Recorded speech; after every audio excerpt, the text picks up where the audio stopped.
Hey YouTube, what's up? It's your boy Ryan B in the hizzy. Hey, we do a podcast called So Bad It's Good over on Cloud 10 and iHeartRadio, and we are going to be doing a recap of Salt Lake City, of last week's Salt Lake City with the bathtub, the thing that brought us all together as a nation to say this is horrific what Seth and Meredith are doing in their free time in front of cameras in a bathtub. So I'm going to hit record. We're going to talk about a couple of pop culture stories before that, and what you missed on the pod so far. Because if you listen to the podcast version, I do long form podcasts, which is not just your easy breezy cover girl 30-minute podcast. We dip into 2 hours, baby. So this is split up into a little more bite-sized hunks of like an hour and a half for video. Also, I apologize, we're not in the normal space. I'm visiting my folks in Arizona, so I'm in my niece and nephew's guest bedroom / my dad's office, even though he's retired, so I don't know what he really needs an office for, but that's between you and me. So it's blurry in the background, and I didn't bring my ring light, so I bought this cheap little one at the dollar store. But did you guys know the dollar store now charges like more than $1? So I see this little piece of shit ring light, and I'm like, for $1? Hell yeah. Things like $10. I'm like, false advertising. Like, this is ridiculous. You're gonna sell something $10 at the dollar store? Like, it's not called the $10 store. It's ridiculous. So I don't even have really a proper setup. So that's why I look extra ghoulish. I am wearing my shorts and Sandy's hat, though.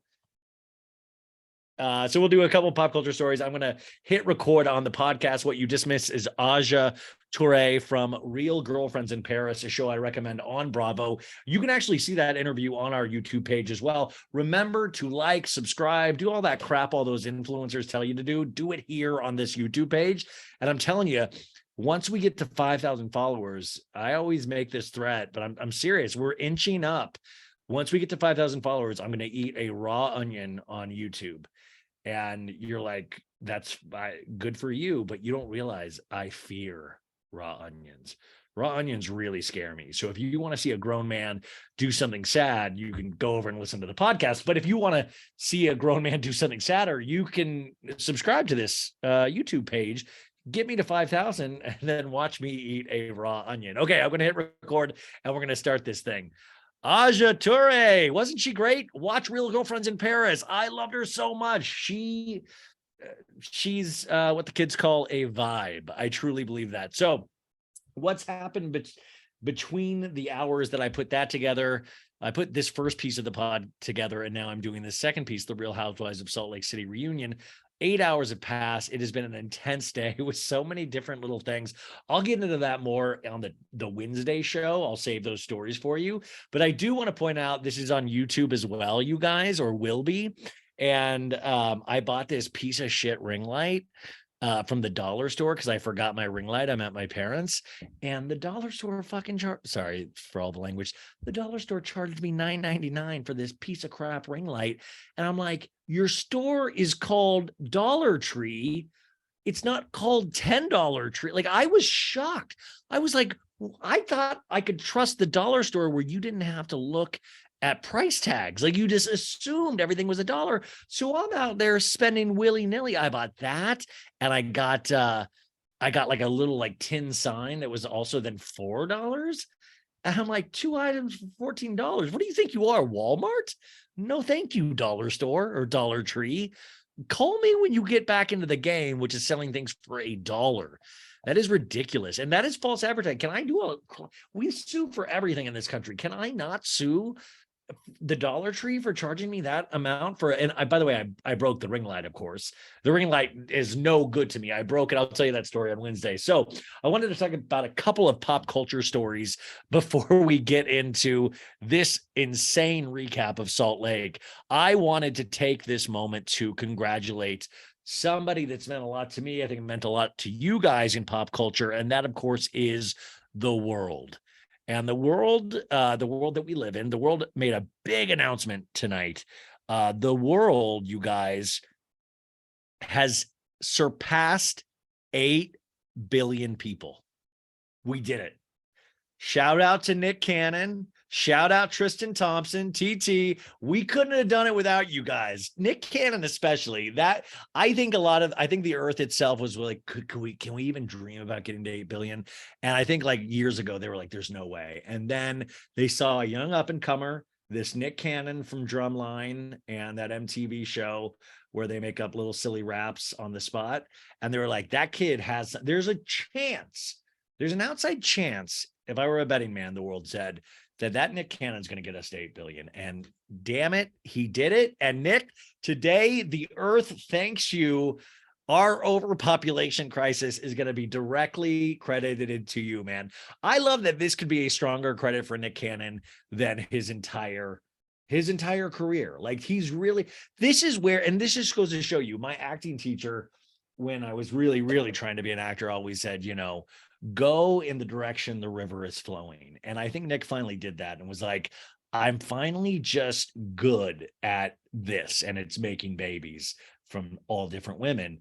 And it's one of those things where you're like, you've got to accept it, because I know he wanted, like there was that he wanted to be an actor for a second. And he's, a man of many trades, but the thing that he'll most be remembered for, which I think is amazing, is just creating an overpopulation crisis. So I just wanted to give a shout out to Nick Cannon up top.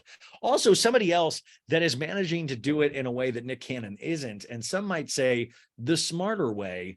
And I was going back and forth on if I should talk about him or not, but I'm just going to do it. Pete Davidson, we got to mention it. We mentioned him on Monday's show. We mentioned the Emrata rumor.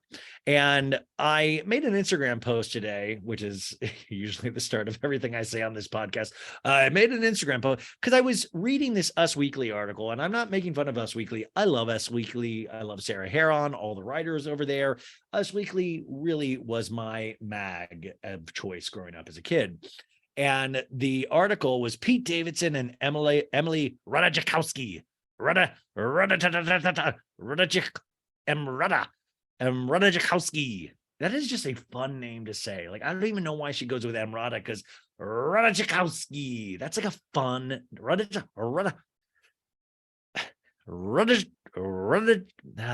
they probably use that last name for people that have speech defects, because that would be something in theater like red leather, yellow leather, where you would say to warm up your voice, like Ratajkowski. Anyways, the quote, this is a headline, says, are dating. They, quote, really like each other. That's the kind of hard-hitting news that I come to Us Weekly for, that this is the headline, that they really like each other. But then I was like, Ryan, where have you heard that before? I was, and my this is how garbage my mind is that my mind, I've discovered, is just full of Us Weekly headlines and trash headlines from Daily Mail. Like, I was like, wait a sec, I've heard that before. And I've heard it before with Pete Davidson. And then I started digging, and literally this dude, I know I'm not pointing out something that hasn't been pointed out before, but I'm even talking about it in terms of how we write about him. So I went on this, like, kind of down this rabbit hole of like finding article headlines of Pete Davidson with other women. Here's one from our good friends at People. Kim Kardashian, Pete Davidson, quote, still really into each other. Sources say, quote, he treats her really well. Could you imagine if some outlet wrote that about you and your boyfriend or girlfriend? You're like Ryan Bailey and girlfriend, they treat each other nicely. Like, that is redonkulous, but that was an actual, and I remember reading that and being excited. I'm part of the problem. Here's another one. The truth about why Ariana Grande and Pete Davidson simply can't stop talking about each other.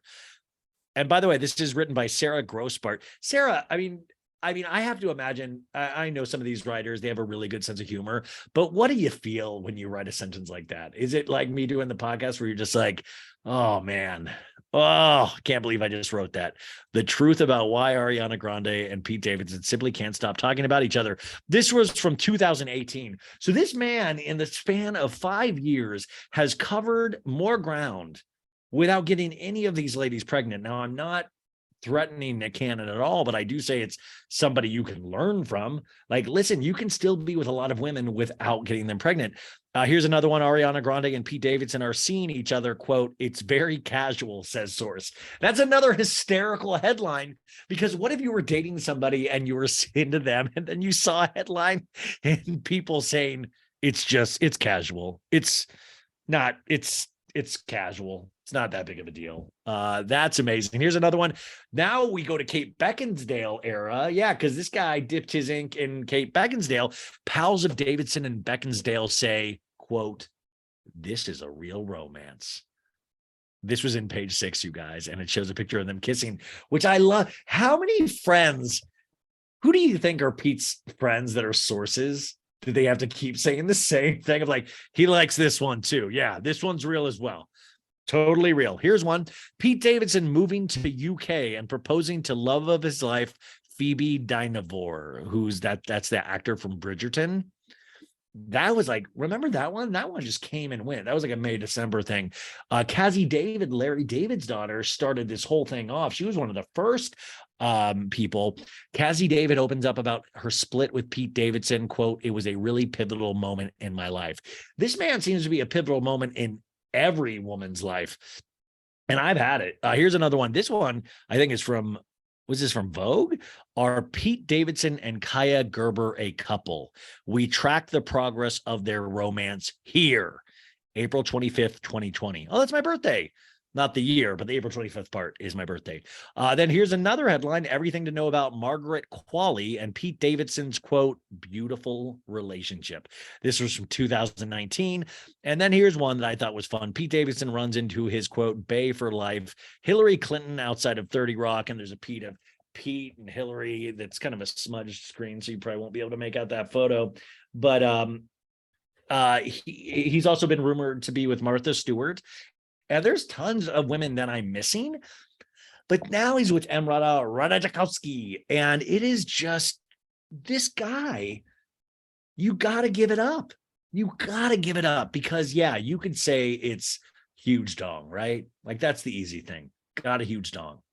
Which, by the way, what's that guy's name on Winter House? Is it Corey?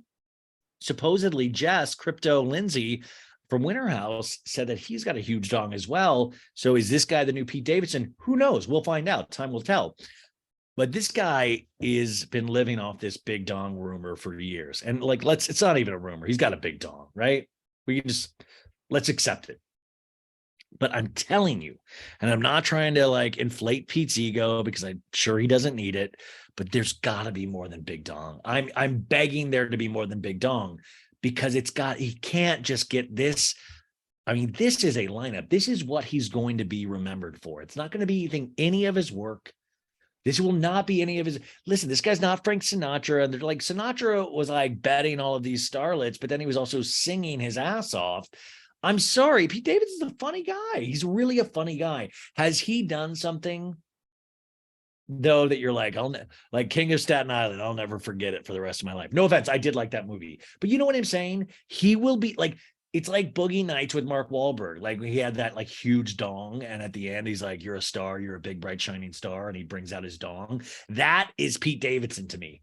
Like, that is what he's known for. And I figure, like, these people that are hiring him for jobs, just like, stop. He should be paid just to date starlets.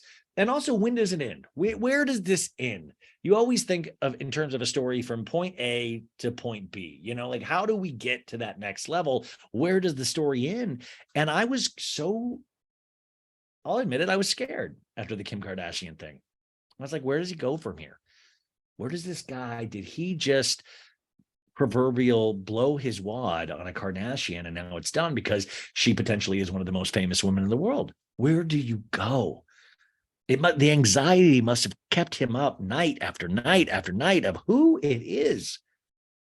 And this Emrata, whoever is working for Pete Davidson that is pulling these, because I also think there's a team behind this. I think this is a brilliant choice, because stunning, you know, it's going to kill Kim. Like, you know, it hurts Kim. Not that I'm trying to hurt Kim or Pete trying to hurt him, but you know, there an added bonus of like, oh, Guess she's naturally, oh, she's pretty, isn't she? Oh, natural boobs. Okay, cool.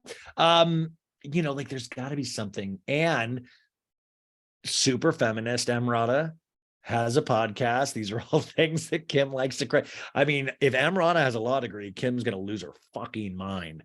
But I think this is a really good one. Do I think it's going to last? No. But this is the kind of stuff we need to get Pete Davidson back in Us Weekly and back in the Daily Mail.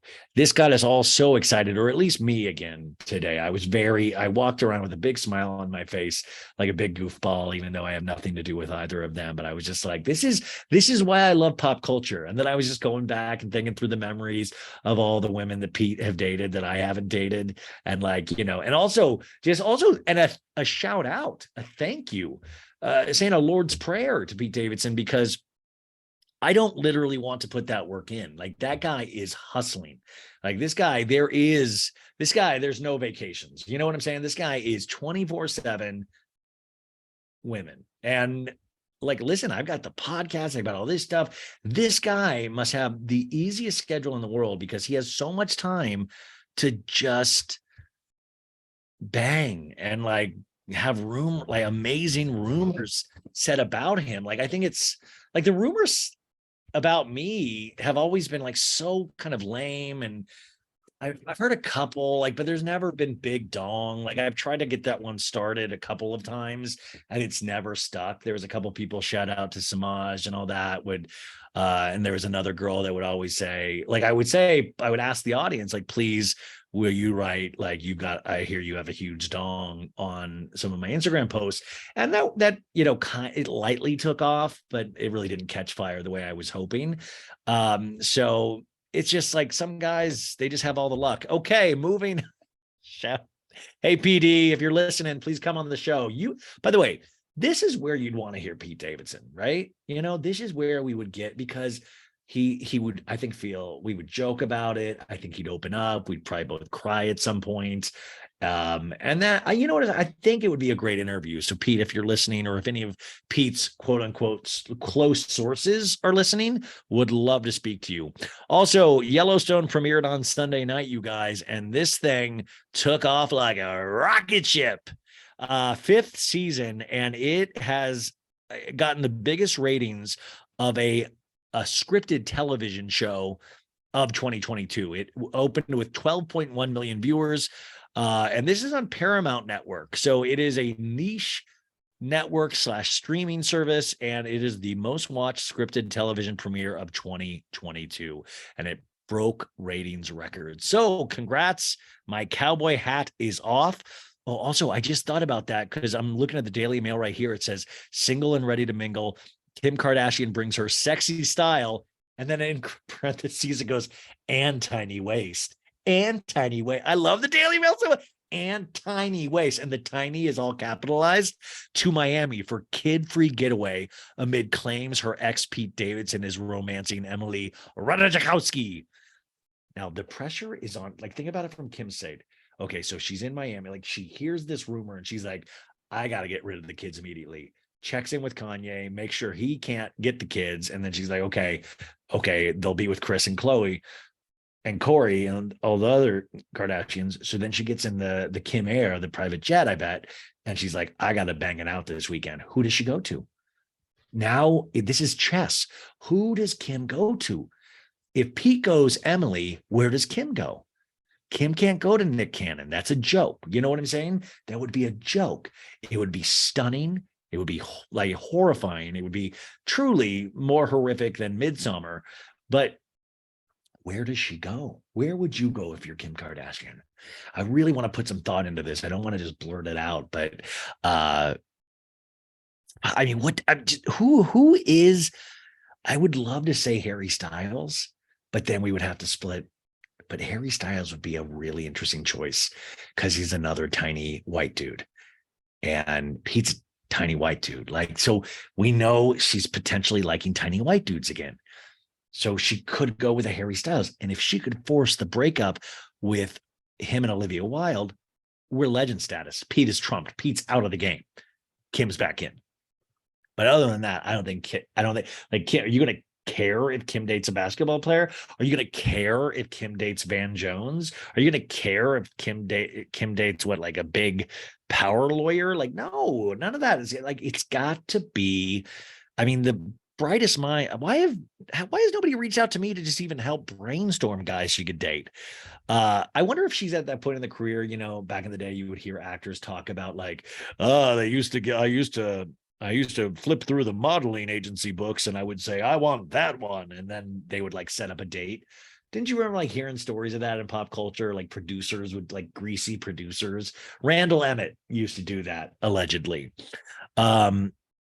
So I just wanted to, I feel like we're going to need an answer for Kim this week. Also, Jana Kramer, I got to tell you, Jana Kramer is a huge blind spot for me, except that every time I've read her name over the last couple of years, first it was like that she was complaining about this dude she was married to that was always cheating on her. And now I guess she's not with that dude anymore. But it seems like every time I see her in the Daily Mail, she's just complaining about something.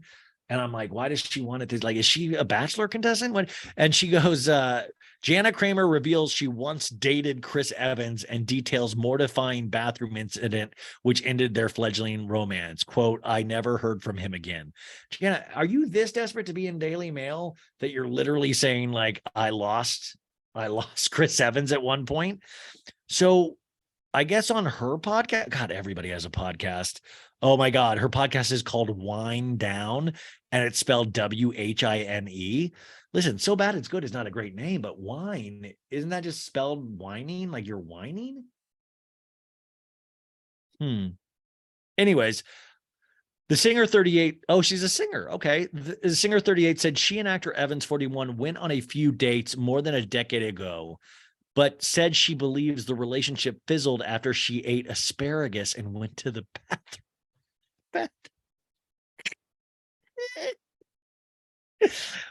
she ruined she lost Chris because her pee smelled like honey. Sorry, what am I'm trying? Honey, let me tell you this. Honey, no, but seriously, it's probably just because you were annoying. I don't think it has anything to do.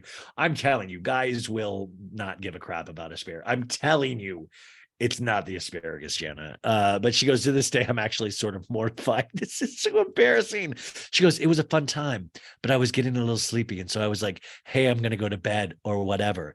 And so I had asparagus for dinner that night. So I went to the bathroom and he immediately went after me. And that's the last interaction that I remember is him going into the bathroom after I just...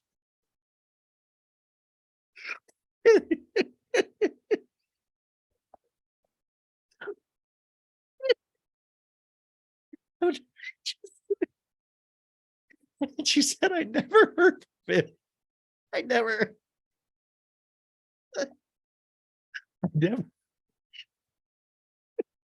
Okay, so I got some theories here.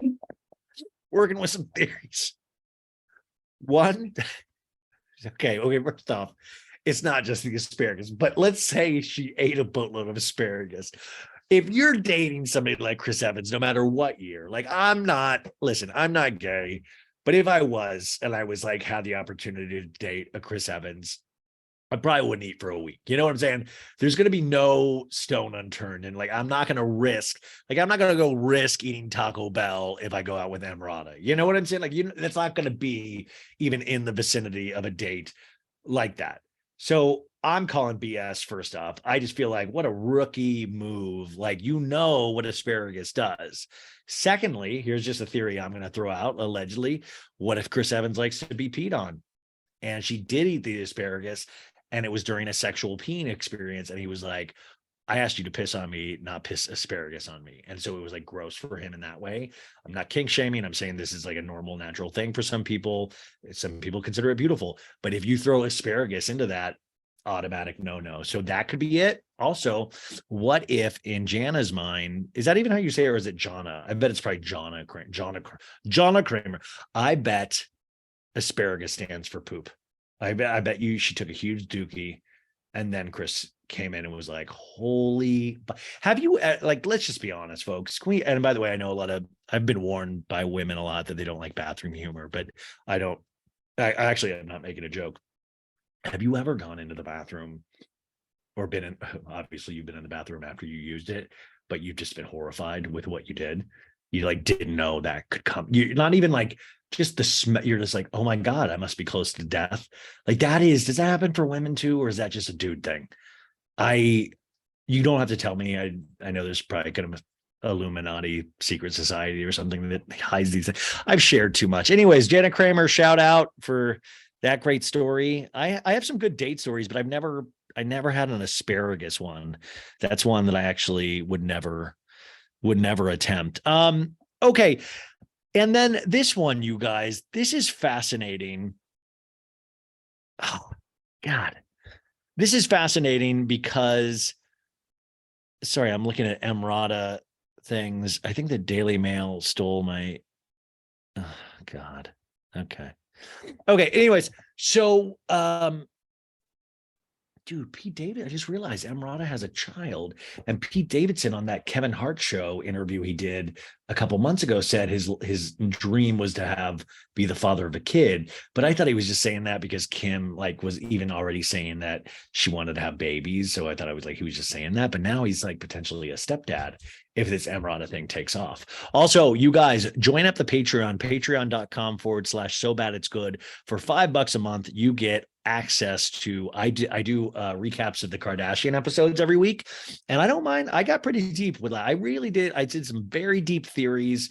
So go join the Patreon. I'm telling you, it's worth it. We also just did the whole season of Selling the OC. We do live Patreon Q&As, and it kind of keeps the lights on in addition to Cloud 10 and iHeart. So please go join over there. We're going to be doing some new shows over there as well. But Scott Disick wasn't in it. Why am I not in these shows? But Travis Barker was. And this Travis Barker, are you guys noticing his insane caffeine addiction? And he's just like a child. Like they went to Milan to do this fitting, and he's like obsessed with like caffeine and gnocchi. He's like Nikki, and he goes, babe, look, I ate all my gnocchi. He goes, babe, look. He like wants to be like rewarded like a child. He's like, babe, look, I ate all my gnocchi. That's really good gnocchi. He kept telling it to Courtney, like he was like, look at me, a big boy ate all my gnocchi. This potentially is turning out to be one of the weirder shows I have potentially ever done. Okay, we got to get into this recap. It's only an hour and 4. We got to get into this recap.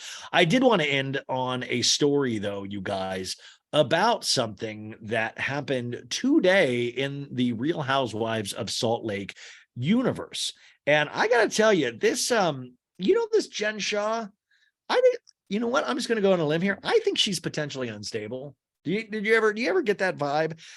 So Jen Shaw was caught in a massive screaming match on the streets of Salt Lake City. I'm going to play you guys the audio right now. You can kind of barely make out what's happening. If you see the image, which I go to queensofbravo.com, they have the image on their site with the sound. But I'm going to play the sound, and it's going to be a lot of yelling. You can make out certain words, but it's wild.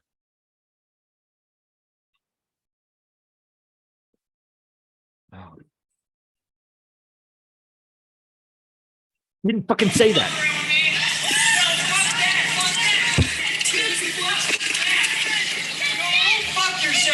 Go fuck yourself.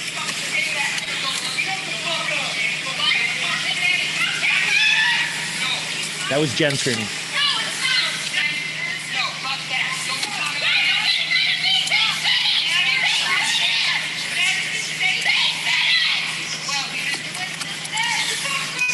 Yeah. Ooh. And Jen's in this gold puffer jacket, just in case anybody cares.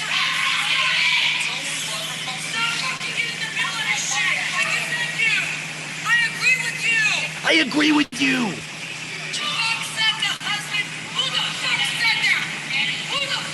Something about a husband. Who the F said that? There is tons of screaming, and you see Jen. I'm telling you guys, I think she's potentially guilty. I think she did. I think she's going to jail. But it's actually painful to watch because I was talking to my sister tonight, and I'll get more into that on Wednesday's episode, and we were talking about ego. and I was talking about, everything comes back to Housewives, and, the egos are always the downfall. And it almost makes you sad that she obviously lives, like, when I was saying, like, some certain reality stars that I met, I'm like, wow, they really live and breathe drama. And it's like scary to watch in real life. And I feel like Jen Shaw is truly, truly living like a real housewife. And that's not potentially a good thing, especially when you're about to go to prison. And it supposedly was her family there. I don't know where Coach was. And this was outside. Somebody was filming this across the street. Do you know how messed up that is? Not the filming of it, but just to be fighting at this point in your life outside with family members. Go inside if you want to fight like that. I mean, especially now, everything. I mean, a microscope is on her. It's just got to, she must just be used to living her life at this level of intensity that is just something. It's like Pete Davidson with the women. It exhausts me. It exhausts me. You guys got to watch this clip. Let's get into this. Real Housewives of Salt Lake City, season 3, episode 7, originally aired on November 9th, 2022. These notes were taken by a friend of the pod and friend of mine, Laura Beth Harp. She is truly killing it. So Laura Beth, thank you so much. I will put her Instagram on the show notes if you want to go follow her and thank her for her civic duty, because it truly helps me be able to do the performance that I'm about to give for you tonight, to be able to just think purely on Meredith and Seth in that bathtub with Meredith's toe tickling Seth's taint. That takes a lot, you guys. I couldn't really take notes and concentrate on how I wanted to do that scene without Laura Beth. So this is called Choir of Chaos. And I'm like, damn it, you guys. Title of the year.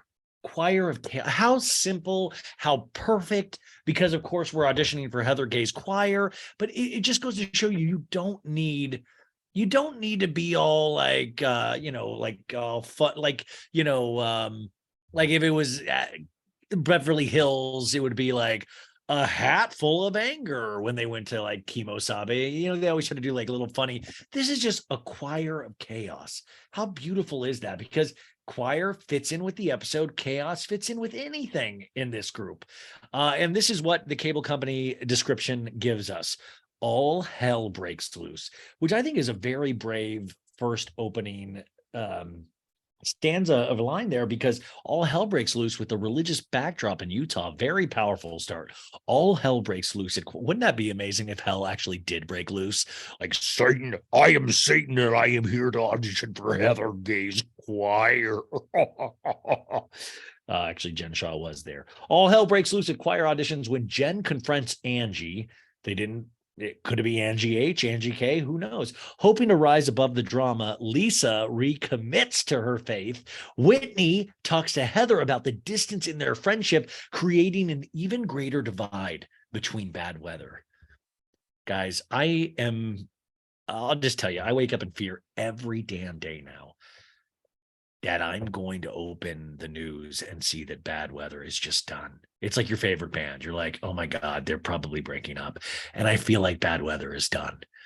And it's hard. You just want these ladies to work out their issues. But at the same time, I'm going to take the unpopular opinion probably. I don't want Whitney to back down. I want Whitney to stand up. Stand up. Stand up for what she believes on. Previously on the Real Housewives of Salt Lake Sitter. I swear, I've been drinking Diet Coke, you guys. I'm probably having a stroke. Previously on the Real Housewives of Salt Lake City, Heather is prepping for her choir audition. She's like, Easter's just around the corner. And what's Easter without a hymn? And then we cut to Justin telling Whitney he was fired. He's like, my boss said with Whitney being a public figure, it was going to be a conflict of interest. And Whitney's like, this fact that your wife has a career, you can no longer work here. Heather then is talking to her business partner about her drama with Lisa Barlow. And Heather's like, Lisa tweeted my dad's obituary, which she did. And it's kind of like the most Lisa Barlow thing Lisa Barlow can do, because Lisa wasn't going to get called out on a lie, even though most people would be like, it's still really close with her father's death. Let's just kind of leave it alone. But not our Lisa Barlow. Then we see a scene, Lisa talking to Whitney after yoga, and Lisa's like, she crossed the line when she used her dad's memorial to make me look like a shit person. And Whitney's like, you should probably still pick up the phone and call Heather. Well, I think I'm just going to show up at her choir auditions. And then Jen and Heather are talking about the Finsta account that her husband, that Angie's husband started, Shaw Exposed. And Jen is like, Chris Harrington started an Instagram page called @ShawExposed. And then we see Angie and her husband, Chris, at dinner with Meredith and Seth. And Chris is like, in a very immature moment, you guys are going to laugh. This is funny. I created a fake account, like 52-year-old men do. Then we go back to Jen and Heather, and Jen's like, when it comes to Angie, you need to be aware of what's going on, Heather. And then we see the people lined up for the choir auditions. And Jen's walking out with her megaphone. She's like, hey, everyone, who's ready to audition? And the people cheer, and Jen spots Angie in line, the wife of the man who made @Shaw Exposed. Jen in a confessional goes, the last thing I expected was to see Angie Harrington here. No taglines this week because we don't have time for them, you guys. They were like, there's too much plot. We got to, those taglines go. We open up the episode of Beautiful Shots of Salt Lake City with the choir music. And then we are still at Heather's choir auditions. We see Jen looking pissed, and then they flash over to Angie and Whitney rehearsing outside the theater. And they're dressed up, you guys, in little spangly, sparkly outfits. And Whitney's like, 5, 6, 7, 8. Jen in the confessional is like, what the hell is Angie Harrington doing here in her dollar store leotard outfit? By the way, dollar store, like I said earlier in the podcast, doesn't seem to exist anymore. You call it Dollar Tree and then you charge like $5 for things. Sorry, that doesn't any of this. I'm mad with Jen here. She goes, I feel like it's a slap in the face to me. And Heather's diminishing what my family and I went through with this Shaw Exposed account. I do like that last week, Jen Shaw had to tell Coach what Shaw Exposed was. And he was like, huh? Like, you have a feeling, I have a feeling Coach Shaw doesn't even go on Instagram. He's like, what? She's like, what you put our family through. And he's like, wait, what are you doing online? What? Can we just leave this alone, maybe? We see Heather and the other judges. There's more judges at this show than there are people to audition. Like, they should have made the judges audition, because like they could have put out a tweet and got thousands of people. They have like 10 people there. 7 seem to be related to like Heather. It's very odd. Meredith's walking in with the first person to audition, and Heather's like, okay, here we go. And Meredith goes, as the assistant, I would like to present our first audition, Jerwin. Because I just have to remind you, these aren't exact. Sure, I have to remind you, these aren't exact imitations, you guys. These are character renderings. This is how I interpret the character of Meredith. It's a little slurry. It's a little loose. And Heather's like, what are you going to sing for us today? And Jerwin's like, I'm going to sing when the Saints go marching in. And he starts singing, and we go back outside where the ladies are waiting. And Dana is like, you know Angie just from, and Angie K goes, no, I don't know Angie. I just know what I hear from Jen and Lisa, and I don't like it. And I'm like, ooh, I don't like it. That's good. But also, like, Angie K, we got to change your name, girl. Like, Angie H was the first Angie, I think, right? Or maybe that's it. But if we can't do this. This isn't Bachelor Nation. We've got to get one of these Angies to change their names. And I think the audience would be fine with it. I don't think anybody would protest at all. Like, I would be fine if we just all of a sudden said Angie K's name was like Dana. Not, I just said Dana. That's why. No, like, let's have her name be Jemima. Is that a name? I don't even know. I'll just name her after my sister, Kara. Angie K should be named Kara. So we see Whitney and Angie talking out their costumes and twirling around. And like Whitney, like, really, I love people that like Tom Sandoval that give their all, that came to perform. But Angie, we cannot deny the obvious. Angie is a thirst monster. She wants to be in this so bad, this show. And it is just reeking. And I just like, why do you want, you always got to question any of these ladies for just even wanting to be on the show in the first place. And Dana's like, hey, that's good. Holy shit, about Whitney and Angie. And Angie H goes, damn it, it's been 20 years. And Dana goes, oh my goodness, I love this outfit. And Angie H shimmies. And then we flash back inside the theater. Jen and Meredith are talking to someone auditioning. Wouldn't it have been great if somebody was like, I can't do it, I'm so scared. Like, just an attack of nerves, just like me, where I'm just like sweating when I meet Sutton Strack. And Jen goes, you can make your tags, your name and your vocal range. And the auditioner's like, I'm a tenor. And Jen goes, give us something. Let's go. And the auditioner starts singing the Star Spangled Banner. And Jen goes, that's fire. Woo. And then we go back outside. Angie H goes, I'm so sorry. I met you like for 2 seconds at ski day. I know you're good friends with Heather. And Dana's like, yeah.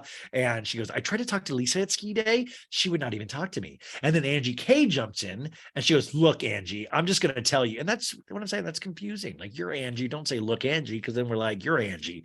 And Dana goes, I think we should explain. And Angie K goes, I like everybody. Well, I wanted to like everybody. And I want to give you a chance. But I also think if you're going to talk behind Lisa's back, and Angie H goes, what have I said behind her back? Just tell me. Angie K goes, don't go up to her and don't go try to be her friend and don't try and hug her. And Angie H goes, tell me what I said. Angie K goes, it's fake. It's fake. And Whitney walks up and Angie K goes, you open up fake accounts with your spouse and go and criticize them on social media. And you know you did that. And Lisa is done with that.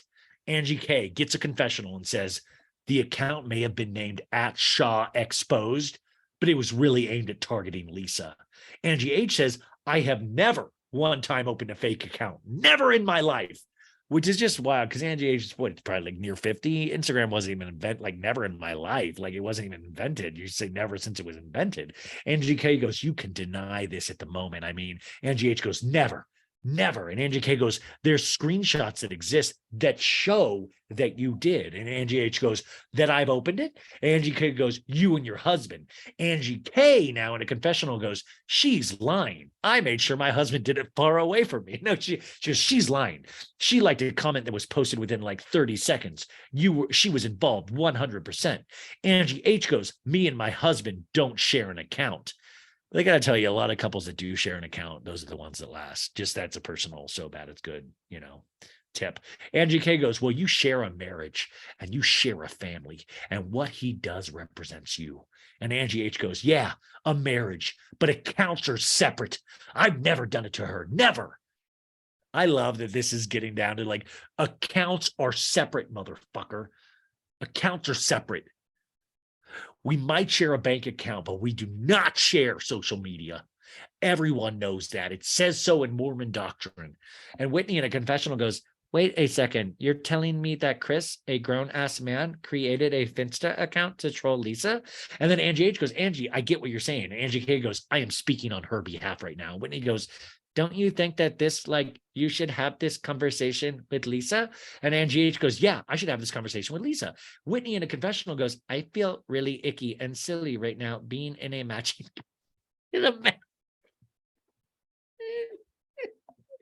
I feel like Jenna Kramer when she peed asparagus on Chris Evans, the sexiest man alive. She goes, I feel really icky and silly right now being in a matching costume with Angie. I just wanted to put a top hat over my... I love fucking Whitney, man. That's all she really did. Some of us, we just want to put top hats on our heads. That's all we want, man. Like, let me just be free enough to put a top hat over my head. And that's all Whitney wants. She goes, I wish that I could just disappear. And Whitney vanishes from her confessional, which actually cost $1 million. It was a big special effect right there. Jen comes outside with her megaphone. She's like, I'm here to hype you guys up. Sidestep. No. We're not tired. We're full of energy. And you just got to imagine she's going to annoy some people on the cell block. You know what I'm saying? Like, if I'm in there and I'm hearing this kind of energy from Jen Shaw, I'm already in prison. It's like another prison for me. Like, I just hope she chills. And Dana's like, Jen, come here. And Jen's like, what? I'll be right back. And Dana goes, Angie just addressed Angie H. And Angie K goes, I just brought up how she was talking shit about Lisa and the fake accounts and everything, and she denies all of it. And then they walk over to Angie H, and Angie K goes, let's be honest. Can you really say you had no idea your husband did this? And Jen goes, oh my gosh. And Angie H goes, none. Jen scoffs at this. How do you scoff? You go, ha! Ha! Ha! And Jen goes, Angie, you're full of shit. You know what your husband does. And Angie H goes, no, I didn't. And Jen goes, I'm glad you're just standing there with a smirk on your face. And Angie H goes, a smirk? You guys? And Whitney goes, you are. Whitney goes in a confessional. It's really interesting how Angie can just conveniently not know or forget. Like, they don't know that Chris created this Finsta. She didn't remember saying the rumor about Lisa at the Jazz game. Like, is this a convenience thing or does she really have a memory problem? Another reason why I like Whitney, she doesn't just go out and say this lady's got to be evil. She goes, hey, there might be a Sundowners issue. We might have a Notebook type situation where Angie has a memory problem. And Jen goes, okay, you need to take some accountability because he did it, which is just a funny line to hear from Jen Shaw about taking accountability and who did what. You're just like, okay, Jen, do you even take does your butthole clench when you say things like that? Or like, are they going to buy it? And Angie H goes, why? Jen goes, because that's your husband. And Angie H goes, I didn't do it. I agree. Talk to him. And Jen goes, oh my gosh. Angie K goes, Angie, it's a big deal though. And Angie H goes, I didn't do it. Jen goes, let me tell you. And Angie K goes, your husband wouldn't have done that if you guys hadn't talked about it. And Jen goes, I had to tell my husband, shut up and let me talk because it's me. It's me, goddammit. So let me talk. Not unlike that clip I played of you earlier from Sunday night of Jen Shaw and her family fighting outside in Salt Lake. This Jen walks the walk and talks the talk. She's annoying in these scenes, and it looks like she's annoying in real life with her family around her outside at night in Utah. Angie H goes, but you're accusing me too. We flash over to the people waiting in line to audition, looking on uncomfortably. Can you imagine this? This is your big day to audition for something, and you've tried to like talk yourself into it. You're like, you can go, man. Like just sing, like just something single, like sing Happy Birthday or sing like Fireworks by Katy Perry, sing something. And then you get there and you're just watching Jen Shaw fight with Angie K and Angie H. And part of you is like, oh my God, that's the girl from the reality show. And like, oh my God, I'm just realizing the cameras. And oh my God, why are those ladies both named Angie? And Jen goes, when you get married to somebody, that is your other half. I am responsible for what Sharif does and vice versa. And so are you. I think Jen just implicated Coach Shaw in her crimes. I was like, Coach Shaw was watching this. He's like, no, baby, no. That's not what. No, I am not responsible. And GH goes, okay, but the things that you're being accused of right now is Sharif taking shit for it. And Jen goes, I'm innocent. And just everybody just takes a big laugh break. Everybody's like a laugh beat, like no. And we flash back to the auditions, and we see someone singing "Amazing Grace," which is just such a great cut from Jen saying "I'm innocent," screaming to "Amazing Grace," and someone walks in. I think it's Heather's assistant, and goes, there's an issue outside. I think you need to come outside. And then we go back outside, and Jen's like, I'm going to get people to click on this count because it says at Shaw exposed. Let's find out. Oh, they're exposing Shaw. I know exactly why he did it. You picked my fucking name. Heather walks up with a shocked look on her face because for Heather, this, I imagine, is not what her choir experience used to be like. And Angie H goes, don't look at us. And Heather goes, Jen, what is going on? And Jen says, if somebody dragged you or your husband, and we see Angie just smirking. And Angie H goes, Heather. And Jen goes, don't fucking laugh or smile. Angie H goes, do you know my husband to be a bad guy, Heather? And Heather goes, no. Jen in a confessional looks disgusted and rolls her eyes like, oh. And Jen says, he set up an account called Shaw Exposed. I have an account that's so bad it's good. That's not great either. Heather goes, you don't define someone. He talked about it. He took accountability and talked to you about this. And Jen goes, no, he did it because I asked about it. And Angie H goes, right on the phone with us. And Jen goes, do you guys understand? And Heather goes, you guys didn't? You told me you had a conversation with him and he owned it. And Jen goes, he got caught. That's why. Once again, really funny. It's like, Jen, you got caught. You're not taking accountability. This is a really funny conversation if you pull out and look at the macro of it. Now, Angie H goes, do you know how many fake Instagram accounts there are? And Angie K goes, just take accountability, Angie H. And Angie H goes, take accountability for what? I didn't do anything. Heather walks up because she's like the head of the choir. She's got a choir. She's going to do the choir thing. And Jen follows her, and Jen goes, you don't understand. Sharif is fucking disgusted. My hand to God, I bet if they did a quick cut to Sharif, he's like probably laughing at gym practice or whatever he does. There's no way he's fucking disgusted. He's probably disgusted about a lot of this situation, but not this in particular. And Heather goes, I don't know what I can do about it out there. And Jen's sobbing, oh my God, I can't fucking do this. I can't. Jen goes into the bathroom with Meredith to pee asparagus, and Heather in a confessional goes, "This is becoming ridiculous. Let's be very clear here.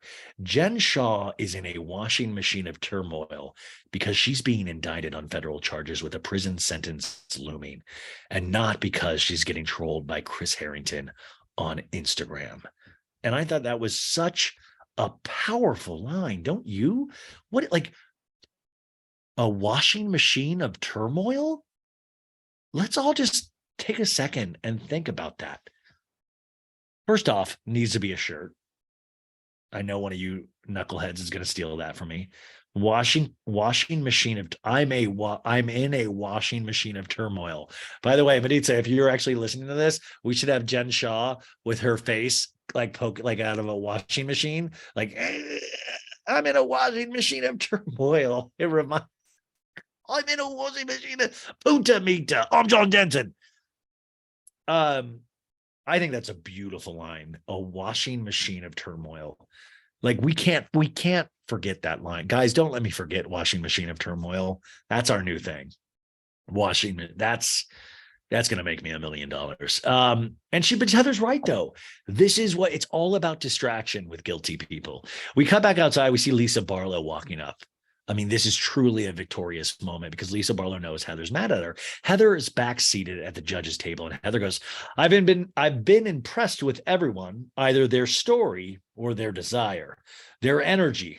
I want them all to be a part of it. And I'm like, there's only 8 people here. That's not even a choir. So of course. And Lisa goes, hi, right on cue. Lisa in a confession goes, Heather and I probably need a 12-step program to move forward in our friendship. But step number 1 has to be showing up for her today. Because I'm pretty sure I'm the only one that can sing.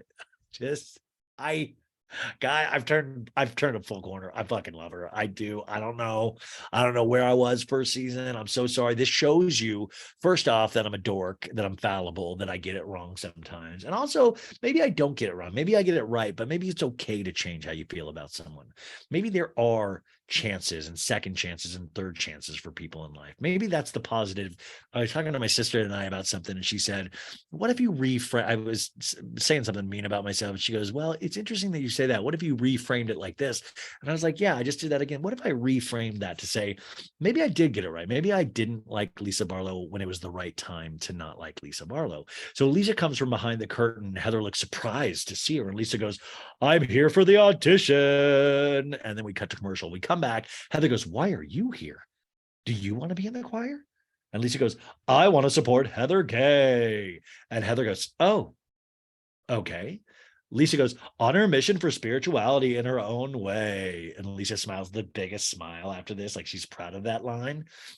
This is very drop dead gorgeous. Heather goes, I appreciate that. Yeah, that's so sweet. Heather in a confessional goes, I am shocked to see Lisa because she really hurt my feelings. And this is, I feel like, her way of saying, like, I'm showing up for you and I'm sorry, but I'm, I still can't stand her.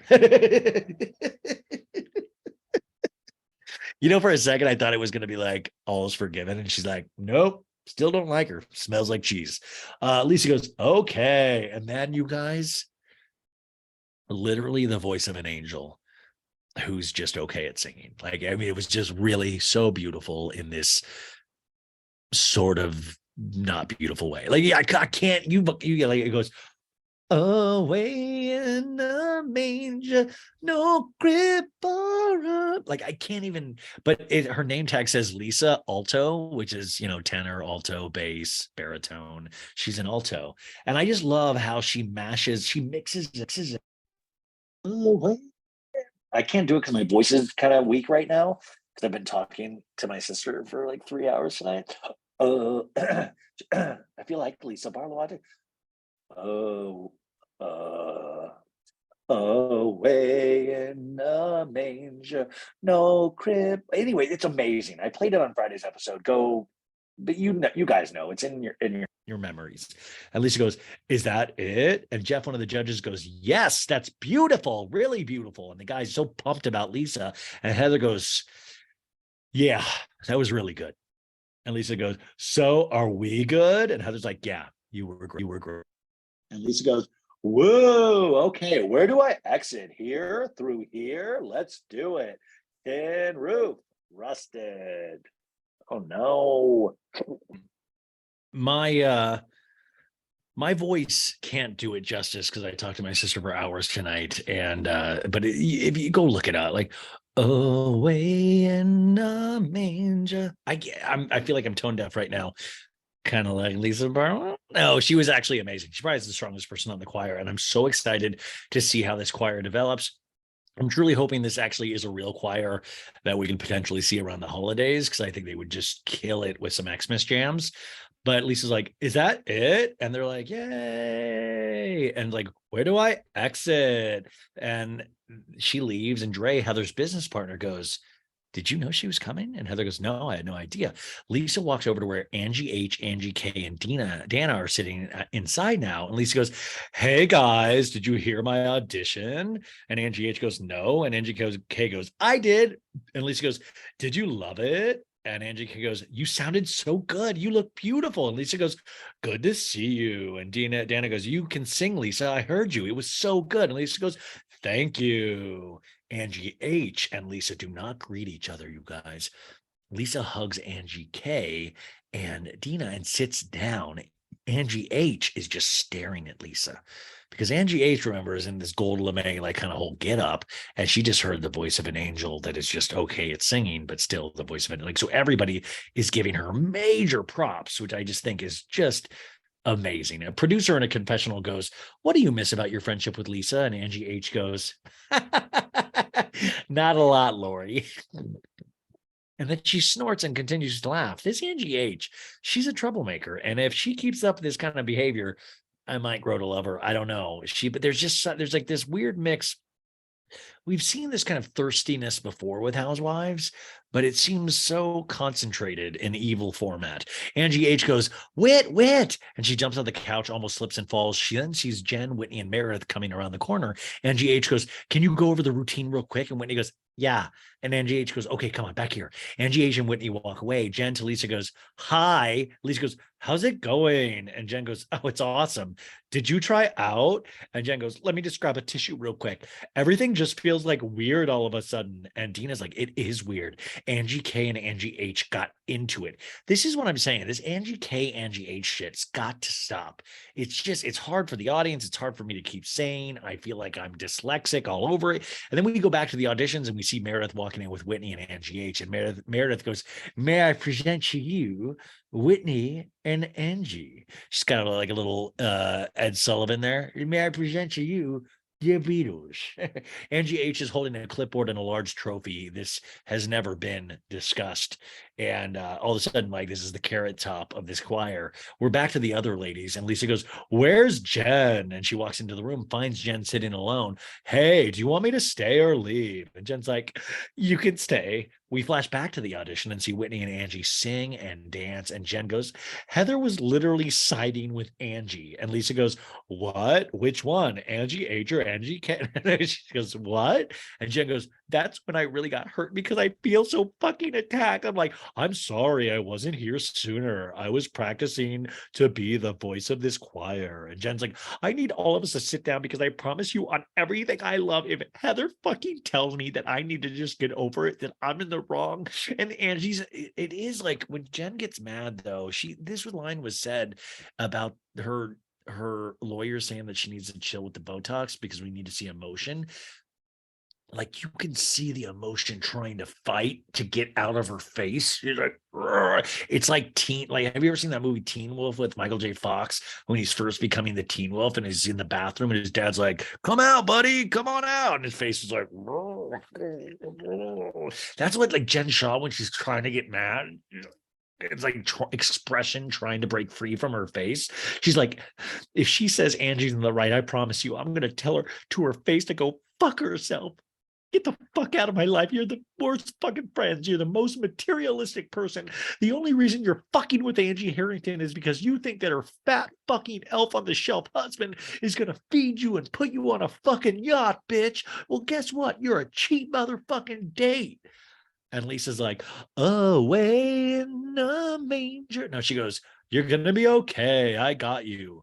Let's rewind that real quick. Lisa, Lisa says you're gonna be okay. I got you after Jen just says some of the most insane.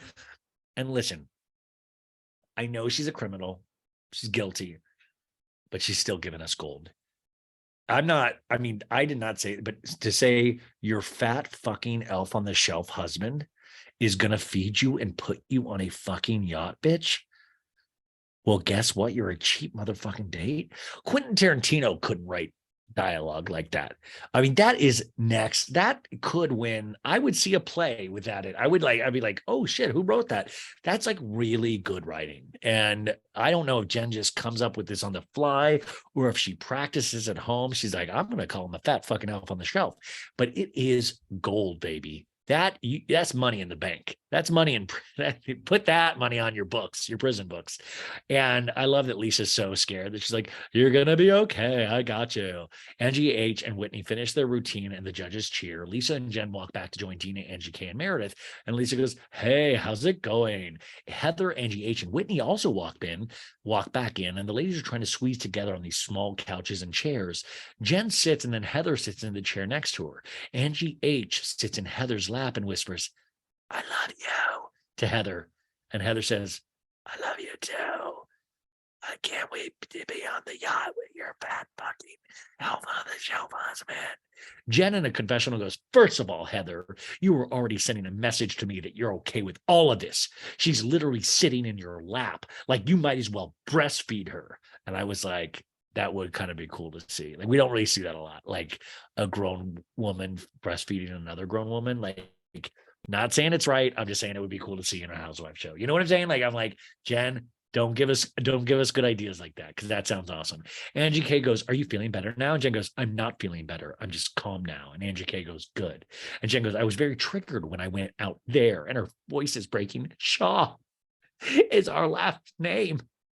So when someone types in at Shaw exposed because Chris thinks this is just, I need to protect my wife, what he's saying is that I don't matter, but you do. And she points at Angie H. Angie H goes, I'm so sorry. I don't want to see you raw. I appreciate this more than anything. Lisa in a confessional goes, this is unbelievable. Your husband created this page to troll me. Where's my apology? I love Lisa Barlow that she's like, wait a sec. Why didn't you call it Barlow exposed? Like that, it hurts because you really focus a lot about me on the page, but you call it Shaw exposed. Why not give me the name credit on the account? And I also love that Jen Shaw literally is picturing people typing in, like, you know, how I use Instagram is I dick around and I make stupid memes, but usually I've never, even when before the meme, you know, my meme year started, I never once was like, let me just type in random things like at Shaw exposed, like at S8. Like, I've never done that. So I love that she thinks she's like, people are just randomly typing that in and like popping on that account. Jen goes, what hurt me the most while I was back there crying, Heather, is you. You come out there and you go, Jen, she didn't do it. He apologized. They said, sorry, that's it. Heather looks stunned. And Heather's like, that was the only thing I said. I did not say that's it. And Jen goes, it sounded like you were dismissing everything that I feel. And Heather goes, no, not at all, not at all. And Angie H goes, she helped. You have been nothing but lovely to us and to my husband, and he cares about you, and he did not show it in an appropriate way. They show Lisa looking obviously annoyed and pissed off. Lisa gets up and Angie K goes, let's go. And Lisa goes, yeah, I'm like, seriously. And Jen's like, Lisa, you can't leave. Lisa's like, I'm done with this. It's like, not okay. You can't just say sorry. You keep doing the same thing over. And Angie H goes, what do you want me to do? You bully everyone online. I don't bully anybody online, and I only have one account, and it's got my face on it. Angie, you're a fucking liar. Away in the manger, no. And so it's getting really good. Like, you're a fucking liar. And Angie H goes, well, what did you just do on Twitter? And Lisa goes, I posted the truth. She used her dad's death to lie about me. And Heather's like, you said you were my friend, you cared about me, and then you went on social media and showed exactly the opposite, so you were fake. And Lisa goes, I told the truth. If you don't like the truth, don't ask for it. I'm telling you the truth. I don't fucking lie. And Heather's like, the truth is you have no friends left. Lisa, and Heather rolls her eyes. And Lisa goes, okay, that's like, did you guys just hear this? Heather just said the truth is I have no friends left. Who's not my friend here? Raise your hand. And I was like, oh shit. Like this, oh, guys, take a second. Like this is a good scene. Like like you guys got to like start appreciating good work because this is great work right here. This is a good, solid scene. We've got good banter. We've got the ladies playing off each other. We've got group interaction. We've got a silly activity. We've got singing. Like this is good. You know what I'm saying? This is good.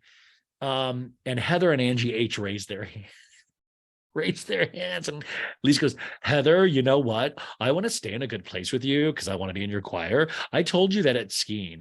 I said it has to be based on the truth. And if you lie about me, I have to be able to clear my name. It doesn't take me backwards. It makes it so I'm clear. Angie and Heather stand up. The rest of the women follow. Lisa walks over to Heather. You said I was not there for you when your dad died. And Heather goes, you weren't. And I texted you when I found out he was in the hospital. And I texted you the day he passed. And I should not have posted and I should not have posted what was online, but I don't want you to lie about me. And Heather goes, listen, you're welcome to post. It's all public information. I was mistaken because I got that text when we were surrounding his bedside and he was on hospice. And you said, I hope your dad's feeling better. And it felt callous and like a little bit of cover your ass. Heather. No, it was not. It's fine. It's fine. You're allowed to clear your name and your name is cleared. And I lied and you're the best and you're awesome. And your character is in perfect standing. No, this isn't how it goes. Lisa is just like kind of bummed because she's like, this does affect my choir getting in, this is going to affect my audition. Heather in a confessional goes, fuck you and your stupid ass text. You're missing the big picture. You're clearing your name, but you're totally devastating my feelings. All the ladies have gotten up and left during that conversation. Commercial break. We come back, you guys. Okay, let's just rip this Band-Aid off. And I just want to, if there's families listening to this, get the kids down the room. Okay. I want everybody. I just want adults in here. We're going to talk about adult subject matter. We're going to talk about stuff that is horrifying, stuff that's disgusting, stuff that shouldn't be on airwaves. Okay. Are the kids out? And if there are still kids here, just means you're super cool. High five. No, we return to Meredith and Seth's house and we see Seth in a bathtub and Meredith standing beside her bosoms engorged. And Seth goes, come on, girl. And Meredith's like, why are you putting in cold water? Because it's so damn hot. And Meredith goes, I like it that way. And then Seth goes, it's about to get hotter in Canton, Ohio, where I work with 4,000 employees. And Meredith laughs, and we see her title card come up. And the next scene, she's in the tub. Like, so what happened? Like, does like the crew go out of the room when she gets in the tub? Like, how do they do that? Or is she like, I'm good. The crew can see me naked. It's fine. And Seth goes, what's going on? And Meredith goes, with what? You. They're both in the bathtub, nakies, you guys. They're fully nakies. That's naked. That's how men say it, nakies. And Seth goes, Meredith goes, my life, you mean? My life? Is that what you mean? And Seth goes, yeah. And Meredith goes, I have so much to tell you. You've been gone. You abandoned me for 4 days. And Seth goes, it's called work. And Meredith goes, I know, but I've gotten used to you being around more. I don't like it when you leave. Already not loving the direction this conversation, because it's like that flirty kind of talk that you shouldn't have in water. The last time I was this infuriated was in Titanic, when it was like that whole, well, we're not going to get into that right now, the never let go thing. It just brings back bad memories. And I truly feel this was disastrous water scene, just like Titanic. Like this is truly a tragedy, the likes we haven't seen since the Titanic, this bathtub work.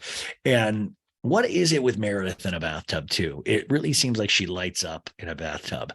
And just imagine this. And I know a lot of you girls like your bath bombs and your all that stuff. Great. Awesome. But just not, you're sitting not only in Meredith's filth, you're sitting in Seth's filth too. And he was in Canton, Ohio earlier, probably that week, busy working with his 4,000 employees, a lot of grime, a lot of grit. and they're just sitting in filth right now, and they're trying to have sexy time in front of a camera, and I don't like it at all. And I blame Tamara and Eddie Judge. I blame them because they did this bathtub scene a long time ago in Real Housewives of Orange County, and ever since then, people feel like it's all right to just willy-nilly do bathtub scenes and bathtub work, and I'm not here for it. And Seth goes, "That's amazing. Thank you. I hate being away from you." Meredith in a confessional was like, "Because of Seth's business, he's usually gone for about 4 days, twice a month. And I miss him when he's gone."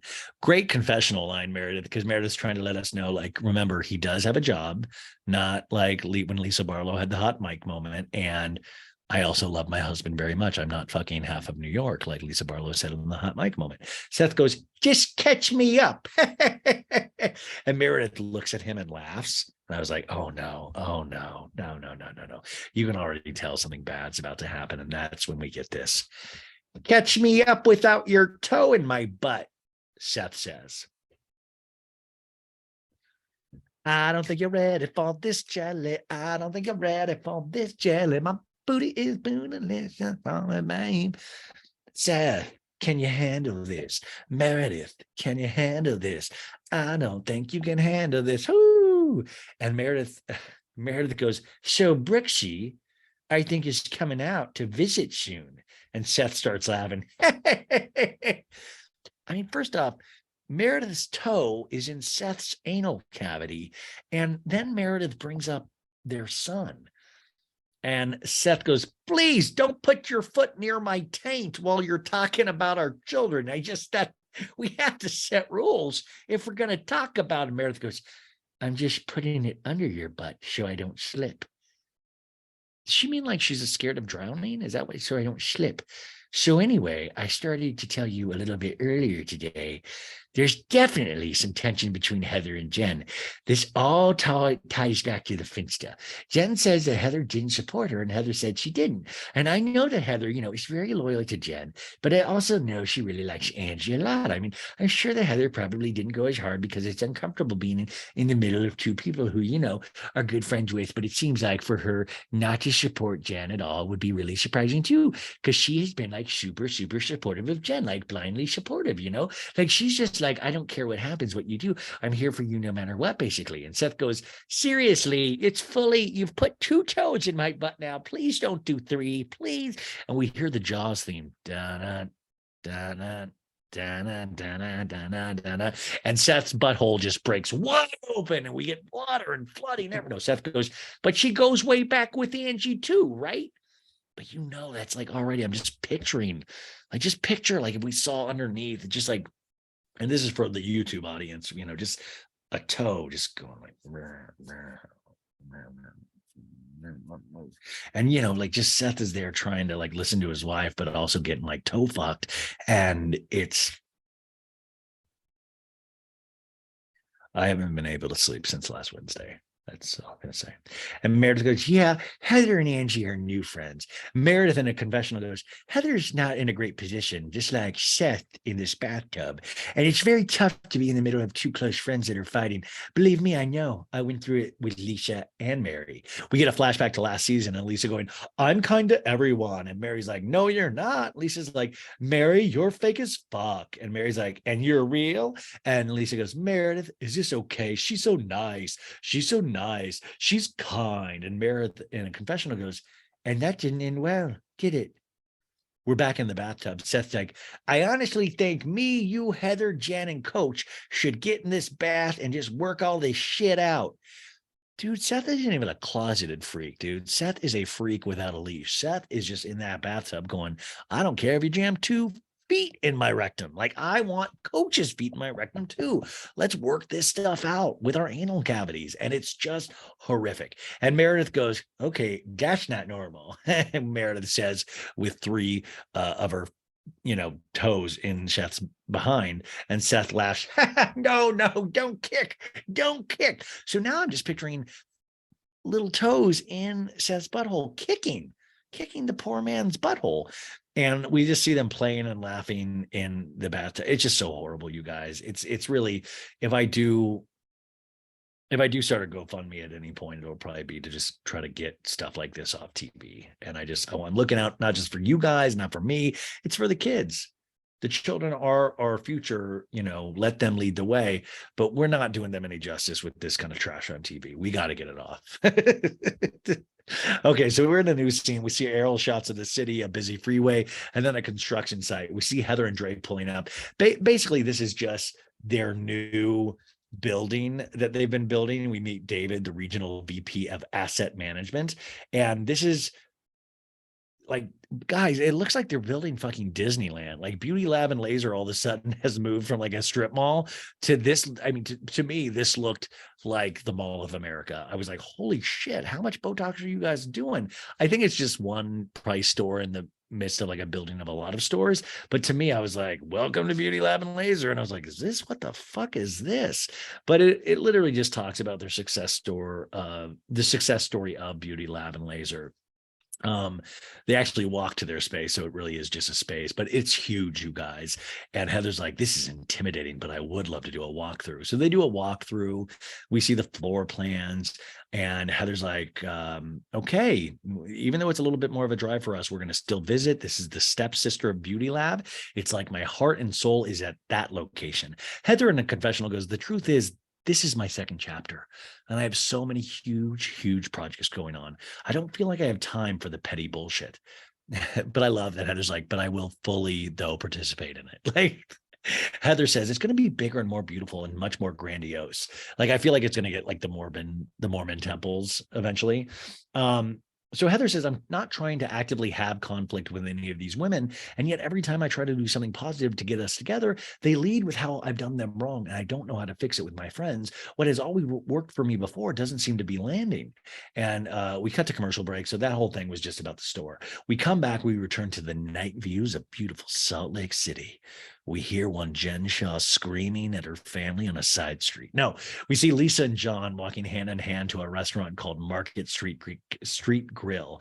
And Lisa goes, do you know what's so cute? I took Henry to get like treats last night. And he's like, don't get out of the car. And I'm like, okay.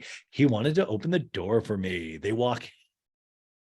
I don't know. Anyways, they order a drink. Guess what Lisa orders? Yeah. She's like, I'm definitely going to have a Vita cocktail. Vita tequila is the number one. And Keo's like, the waiter's like, I have a lavender one. It's called the Lavenda Vita. And Lisa goes, 100%. And John's like, let me get the same one. Yeah, I'll get the same one. And Lisa's like, that's like my favorite cocktail here. And Keo's like, it's one of our best sellers. And then winks at the camera. And Lisa goes, I love that. Lisa goes, I don't think this guy realizes we own Vita Tequila. And no, he's not on my payroll, she says in a confessional. I don't have to fuck him, like Meredith says. So John and Lisa order their food. And Lisa goes, I love my new bracelet. Thank you. A Chiron comes up saying, Loretta Bangle, $6,900. So this is one of those things where Lisa, it's like Meredith and Lisa are kind of playing the same game. I just think Lisa's funnier at it, where they're trying to show that their life is awesome, that nothing is true of the rumors you hear. And John's like, awesome. It looks good. It's pretty cool. Lisa's like, pretty. And John goes, looks very pretty. Lisa goes, I love when it's just us. And John goes, I know, it's strange. Should we get rid of our kids? No. She goes, so I talked with my sister today. And we flash back to last episode. Lisa's on the phone with her brother Brian, and they're talking about her sister Gina. And Lisa is, talking about her sister getting a divorce. And the waiter brings the Vita cocktails. Everybody orgasms. It's a big moment. And Lisa goes, I've always said, like, I grew up with a built-in friend group because of my family, and to have them so sad, like, just makes me so sad. And John's like, with your sisters, there's no disrespect to them. And as you try to take their emotions and everything on yourself, they're going to let you do it. Does that make sense? Because that takes more burden off of them. Yeah, I did it with my friendships. I do it with my siblings. And not only that, like I struggled with this after I got divorced and I was trying to figure my life out, figure myself out. I read a lot, kind of like healing books like John Grisham, Michael Crichton, and it taught me that you're not disliking anybody or not loving them by not letting them invade your space. I love John Barlow. I just love that he speaks quietly. I like like that he reads his self-help books. I forgot that he'd been divorced before. John in a confessional goes, Lisa being there for her sisters takes a toll on us. Maybe it's me being selfish, but I think there are times when Jack and Henry and I all do wish that she would just not answer, which I was like, damn. And then he goes, I was like, that is weirdly evil. Okay. The waiter brings the food to the table and is like, oh, it looks amazing. Thank you. And John's like, you have to look in the mirror and remind yourself it's okay to do stuff for myself. And Lisa, like, that's like nipples hard. She's like, I remember going to church and thinking like the one thing that makes me feel the best is our like relationship with God. And John's like, mm-hmm. And I feel like I've let that go a little bit and it gets me emotional because it's so important. And John's like, so do you feel you've moved away from something? Or because to me you haven't. No, it's just like I haven't been as like solid. Like I think that's where it's like now I know it's there. Okay, so I haven't like focused on it as much, but I feel like for me, like that's where I feel happiness and like peace. Lisa in a confessional, her voice is breaking. She's like, I'm very important to God and like very connected. And so like when I don't feel like I'm in that space, I don't feel like me. Listen, how amazing that Lisa Barlow's having the episode of a lifetime goes, I'm very important to God. I'm very like, I love it. It usually would be for most people, God's very important to me, but for her, I'm very important to God. And technically, she's right, fully right. I was talking to my sister tonight about it. I'll talk more about that Wednesday. I want to talk to you about that because I had a good conversation with my sister, but we talked a lot about God. And I just love the I'm very important to God. I love that kind of confidence because, you know, God does love Lisa Barlow. Lisa goes, I like talking to you about this stuff. And I feel like it's a good reset and reminder, you know? And John goes, I'm happy to talk anytime if you're ready to listen.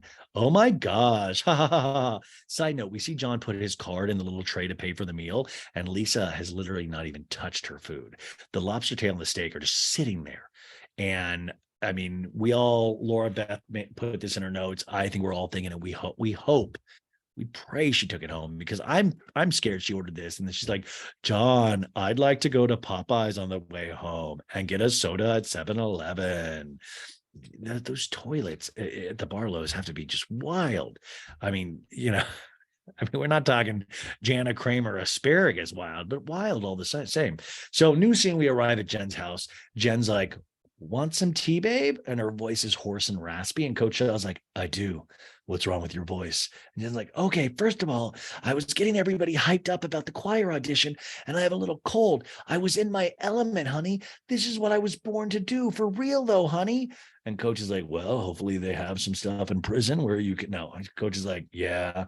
And Jen's like, I'm like the Polynesian Ryan Seacrest, but I'm a girl. And then Coach Shaw's like, so you're the Regina Seacrest. And Jen goes, who's Regina?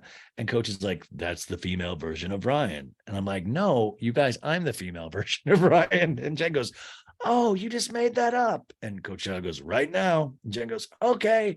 Coach Shaw goes, because I mean, that's where we're going, right? Yes. And who was at the auditions? Well, there was some people I knew and some people I didn't know. Lisa was there. Did Lisa try out? Lisa tried out. Angie Harrington was there. Angie K basically confronted Angie Harrington and said, why would you start a fake IG account called @ShawExposed? Then she basically was like, well, I didn't set it up. My husband did it. He did set it up. And Coach Shaw says, it upsets me more than you'll ever know that a grown man would stoop this low. Coach's voice is getting loud. He's very emotional about this. He has been coached, and coached has been coached in the scene. You just jump on the bandwagon and make these horrible character assassination with @ShawExposed attempts, and he piles it on because what these people will never understand is that which straw breaks the camel's back. Which insult, which post is the one that causes you to say, I'm tired of it, and then hurt yourself or do something that you can't come back from? Coach Shaw in a confessional goes, this is so low. Why would you do that? What did my wife do to you? You know, what did we do to you? And then back in the scene, Coach Shaw's like, this is unbelievably serious to me. And I have the most forgiving heart. And he's like looking directly at the camera. Jen goes, I know. And Coach Shaw goes, and if I can forgive, if you take, and I can forgive if you take the same measure. Take the same measure. You sought public attention, take the same public apology. And Jen goes, I agree. Coach Shaw's like, if you're guilty of trial, you got to apologize too. No, that's too far. I can't do that. No, she goes, I agree. And Coach Shaw, take the same public apology and keep that apology up for as long as that account was up. Your actions will speak louder than anything you can tell me. Anything. Side note, guys, the account at Shaw Exposed is still up. I'm not sure who runs it now, but they have 962 followers as of today, which was a couple of days ago. Let me see where they're at right now. Let's see, at Shaw Exposed. At Shaw, oh, it's X. Yeah, Shaw. Oh, no, Shaw. Yeah, it's where it gets tricky. It's not EX, it's exposed. Okay, yeah, it's still up 1,022 followers. So it went up like 60 followers. It's following 10 people. It follows Angie Harrington. Okay, Angie Harrington has 129,000 followers, which means she bought followers. That's hysterical. Angie totally bought followers. Meredith, she follows Meredith, she follows Heather, she follows Jen Shaw. Oh my god. She follows Bad Girl Riri. She follows Jen Shaw official fan page, Jen Shaw Squad, Mary M. Cosby, Tamara Judge, and Sist and Deceased. I love, oh my god, this is truly amazing. I haven't followed it because there's no posts up there. Or posts, I guess you probably have to follow it to see no, there's 0 posts. It says 0 posts. So Laura Beth said their posts are mostly pro Jen and pro Angie H and anti Lisa and Whitney. So it looks like they deleted all of their posts. So Coach Sean in the confession was like, because of the online bullying, it's been multiple times I find her laying in the fetal position. I just don't think she is equipped to deal with so much dislike, so much hate. And I get this, dude. I get this, but I do need to point out that Jen Shaw herself gives out so much hate, so much yelling, so much drama that you are sometimes a mirror and you reflect what you give. And so sometimes I'm like, Coach, you know who this woman is. And I know you know the good and the bad sides of her, but you can't say that she is just completely innocent. I understand that you're scared of what will be the straw that breaks the camel's back, but also you've got to be thinking, well, how many camel's backs has Jen Shaw broken? A lot. We've heard a lot of content from her where she has said the most vicious things to people. What about their camel's backs? Am I still using the camel metaphor or analogy? Am I still using this right? Anyways, Jen goes, and then Heather walks out, and Coach is like, during all of this? And Jen goes, during this, to see what's going on. Heather's well aware because she knows. I told her. Heather walks out and Heather goes, Jen, just forgive them. They said sorry, forgive them and move on. And Coach Shaw looks surprised and shakes his head. And Jen goes, I was so fucking hurt, but she did that. That was Wednesday. Thursday, Heather sends me flowers. An image of the flowers come on screen with the Chiron says, Heather's sorry, I wasn't sorry, but now I am flowers. And Jen goes, I'm so confused because I'm like, hold on one second. If you're sending me flowers, you're telling me you love me. But how come you couldn't stand up for what was right and wrong in that moment? And Coach is like, shakes his head. Going forward, you will never suppress how you feel about the treatment from the people that they call themselves your friend. If it's not right and it doesn't feel right, you're just going to know about it right now. And if the response doesn't feel good, it's just not justified in your heart, then maybe I need to get a new damn friend. And Coach crosses his arms. So you know he means business. We come back, we return to a new day in Salt Lake City. It's a new day, you guys. The sun's shining. We head to a park and Lisa's playing basketball with Henry. You didn't want me to let you win. Henry shoots a layup and makes it. Nice. And Henry goes, that wasn't that nice. This is not the Fudge College kid. Fudge College, Mom. Henry shoots again, makes it. And Lisa goes, that was nice. Whitney pulls up and Brooks gets out her son. And Whitney goes, all right, Brooks, you ready? Hello. Hey, I'm getting schooled in basketball. Nice. Oh my gosh. I brought some scooters. Oh, amazing. I brought Henry's too. Hey. They do a woman hug. Whitney in a confessional goes, If you had told me a year ago that Lisa and I would be friends, I would have just laughed, ha ha ha, at you in the face. Lisa definitely has like a big sister energy, and that used to trigger me, like she was looking down on me. We get a flashback of like that kind of stuff. And when he goes, but now I see and understand she actually does care a lot. It just sometimes words get in the way of that. Lisa goes, so what are we doing basketball? Okay, Henry and Whitney against me and Brooks. We see a montage of the basketball game. It's one of the most intense games I've ever seen in my life. Heather breaks a leg. You just see just like fouls are being called right and left. The score is like 83-75. It's just getting closer. People are betting on the game. People from all over the town. Like there's at least 1,000 people. No, none of that happened. Just a stupid little kid adult game. And Lisa's like, they beat us, but we still rock, right, Brooks? And Brooks is like, yeah. And the boys go out to ride their scooters, and Lisa and Whitney sit down on a blanket to chat. And Lisa's, so how's everything going? I think it's been nonstop craziness, but good, like overall good, but definitely in the thick of transition and change. And Lisa's like, is Justin like, is it sitting in with him now? Yeah, he's doing like things normally he wouldn't have time to do. Lisa's like, oh, that's amazing. Mr. Mom, Daddy daycare, Daddy carpool. And we see a montage of Whitney showing Justin how to use the washing machine, the kids torturing Justin in the kitchen, and then Justin trying to get the kids into the car. And Whitney goes, and sometimes it doesn't always get done how I want it, but it's getting done. And Lisa goes, ha ha ha ha. Whitney's like, and he's just being super supportive of me and hustling and going and working hard for Wild Rose Beauty. And Lisa goes, yeah, but I feel a lot of pressure because now I'm the sole provider of the family. Yeah, you're going to do great though. It's hard. Like, with the family stuff, like I'm feeling it too. Like my sister's in the middle of a divorce and like, I'm just trying to figure out ways like we have empathy, but not carry the weight of it. Awesome move by Lisa Barlow. Just from a sports standpoint, she accepts Whitney's talk about her relationship, but then gets right in there with what's going on with her.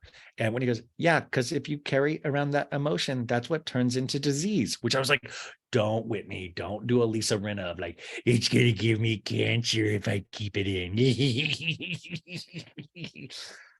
And Lisa goes, yeah. And when he goes, and that's when we have health problems.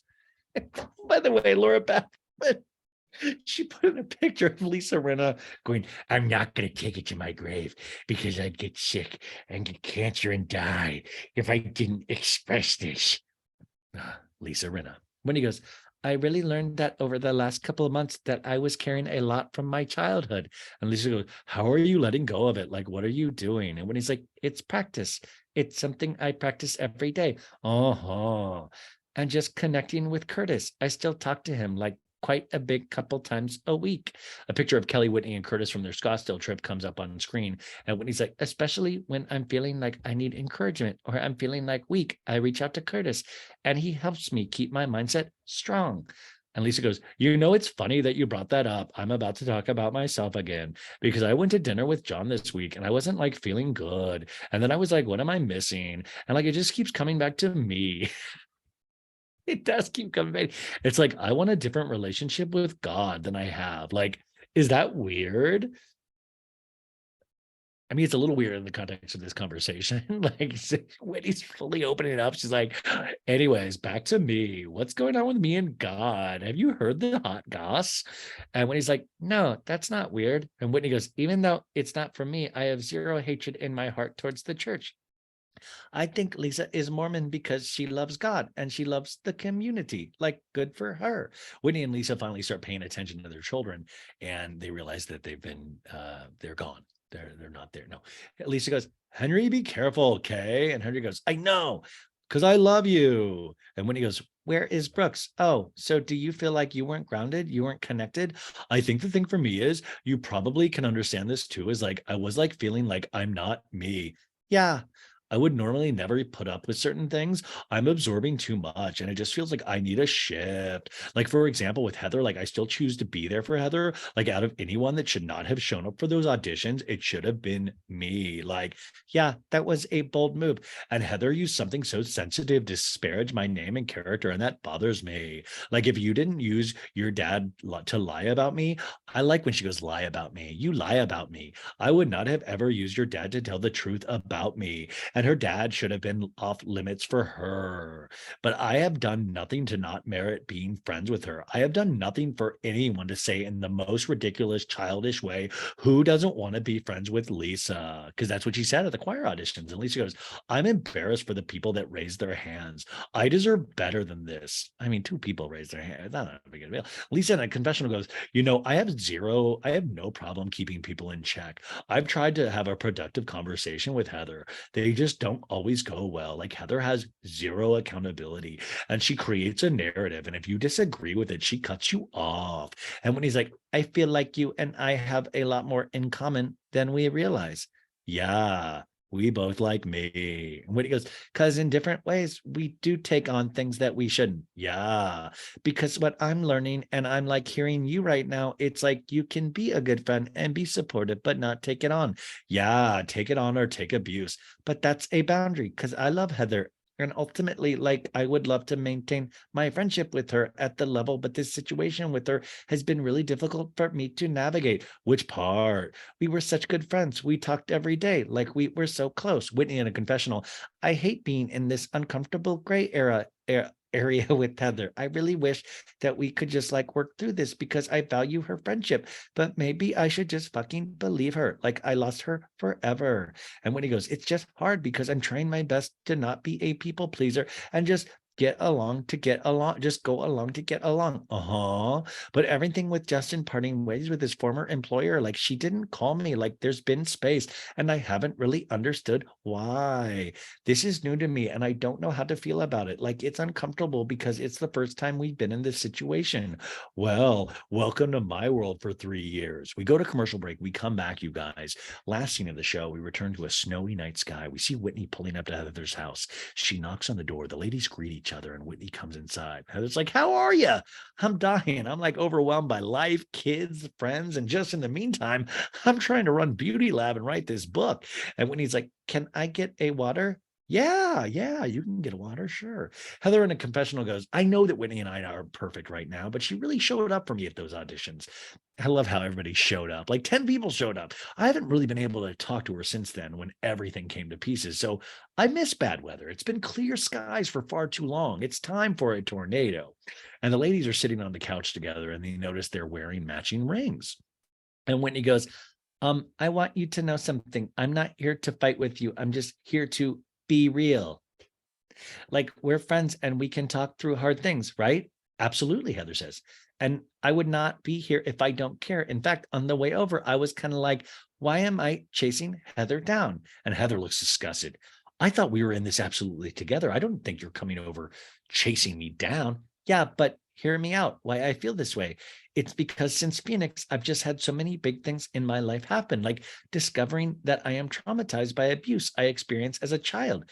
Well, I'm trying to desperately be there for you, Whitney. I know that I did a lot of things wrong in Arizona, but like more shit has happened since then, like when Justin was fired. Like you didn't call me. Heather looks stunned. I didn't know Justin was fired. I had no idea.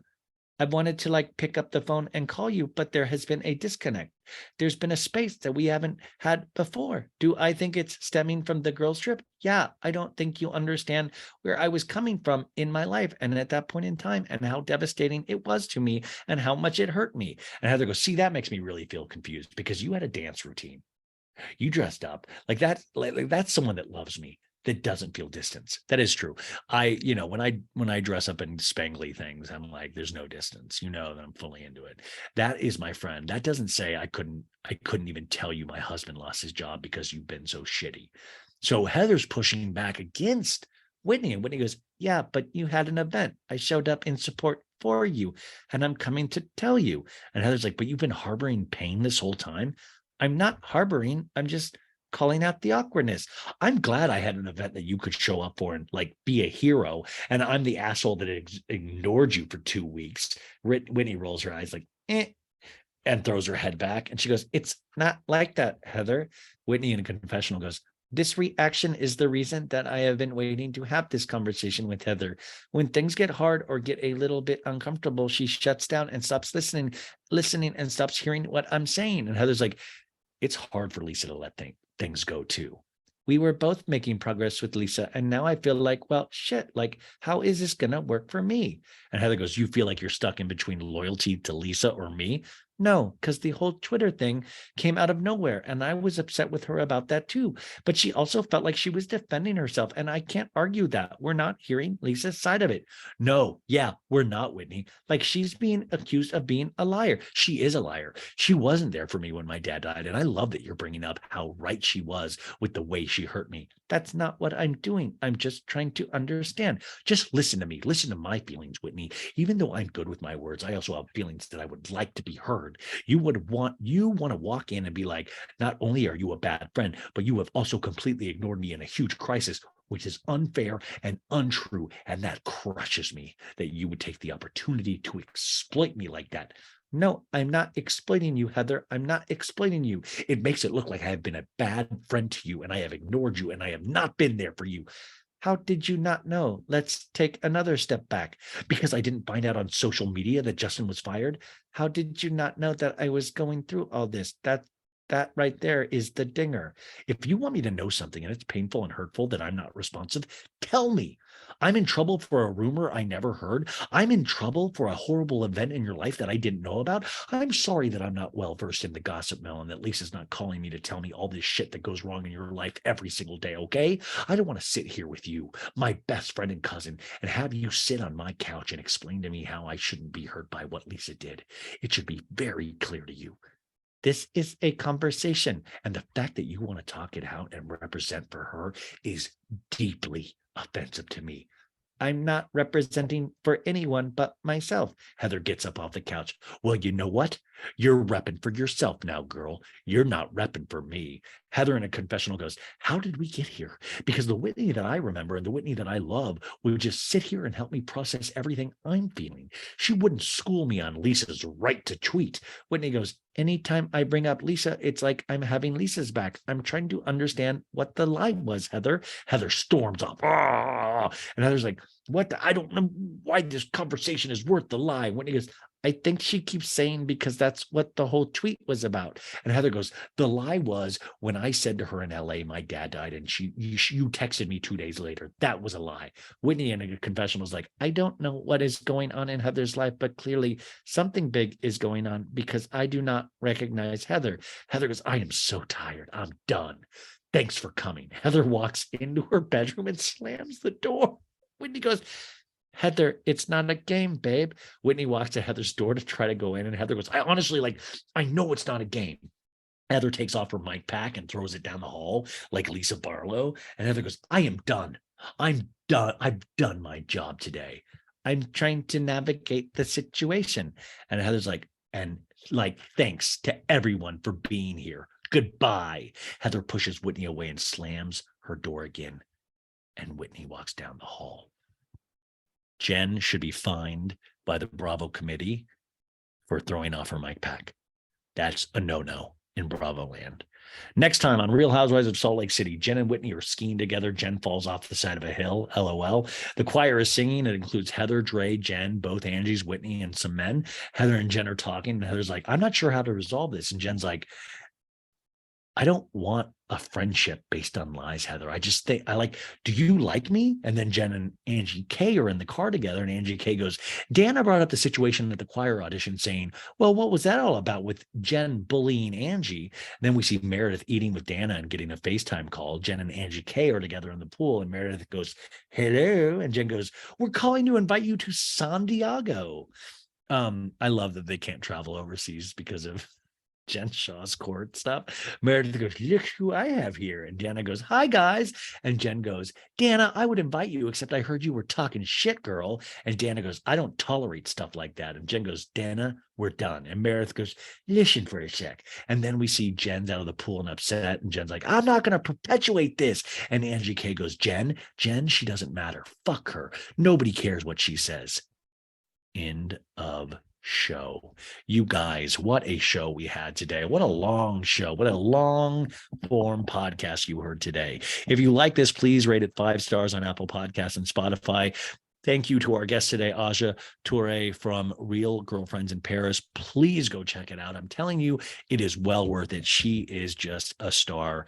And I hope you enjoyed the Salt Lake. And I will talk to you on Wednesday with a great guest. And we're going to be doing shows until the end of time. So buckle up, folks. I hope you have a great Tuesday. And I'll talk to you on Wednesday. Bye.